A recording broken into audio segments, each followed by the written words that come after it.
shows. There's beef every time. It's like, it's a bunch of bullshit to stop your money. Fans got to choose what, you know what I mean? They probably like both of y'all, but y'all beefing. Now they got to choose who they fucking with. So it fuck up the fan base, it fuck up the money. It got your neighborhood beefing with their neighborhood. So it's a lot of bullshit that come with just a nigga having war words. You know what I mean? Like that function over nothing. All that shit, boy, period. Just us, when we was beefing with G Unit. You know what I mean? That main shit was about 50. You know what I mean? Because when J Irv and Suge was about to make the first black distribution, you know, they put the clamps on it, like, and it came from the 50 camp, so it was solidified that, you know what I mean, somebody was over there talking. So we went hard at 50, you know what I mean, and I seen the game, you know what I mean, at the Jada Kiss party, our release party. This one before he dropped.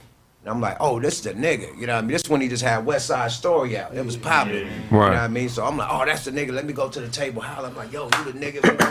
That nigga take the West Coast to the next side. I said, we really ain't feeling your partner, though. You know, we heard some. He like, that's y'all business. That's on y'all. I'm like, cool, man. Do your thing, nigga. You and Dre gonna go to the top. I'll spin off. A month later, Game got a song dissing me called I Got a Million on it. I'm like, I just seen you at the club. We was coolin'. Right. Right. Cold. God damn. You know how this shit go. Game is new in the unit. This is the West Coast, so they like, nigga, this your coast. You handle my lightweight. This, get on it. So boom, now I got a beef with the Game. You know what I mean? And then all the other shit that came with it. But we really was only after 50. Right. You know what I mean? So let's talk about it. Well, let's talk about it. So you say when Suge, Jay, and Murder Inc. got together, they tried to start distribution, where they could distribute a black distribution. So what happened in 50's camp to prevent that? They snitched on the like what exactly? How did that go down? Man, you got to go over there and ask the boys, but they started getting niggas hit. You know what I mean? Period. Niggas record labels was getting hit by the feds. They hit Death Row. If you remember back in the day, you go past Wilshire, the whole shit boarded up. On San Vicente, Yeah. So you go to Def Jam. They hit that motherfucker, tore it up to where they kicked Irv Gotti and them out the Def Jam building. They try to hit Jay Prince, he Teflon down. You can't fuck with him. You know what I mean? Period. So he the only one that bounced and didn't get phased by the shit. You know what I mean? But everybody else, you know what I mean? They tore their shit down. So it's like, because you're trying to do something that the other people are doing. You know what I mean? They don't want you to do it. So they're going to send the IRS. They're going to send the feds. You know what I mean? And it got to be a whistleblower.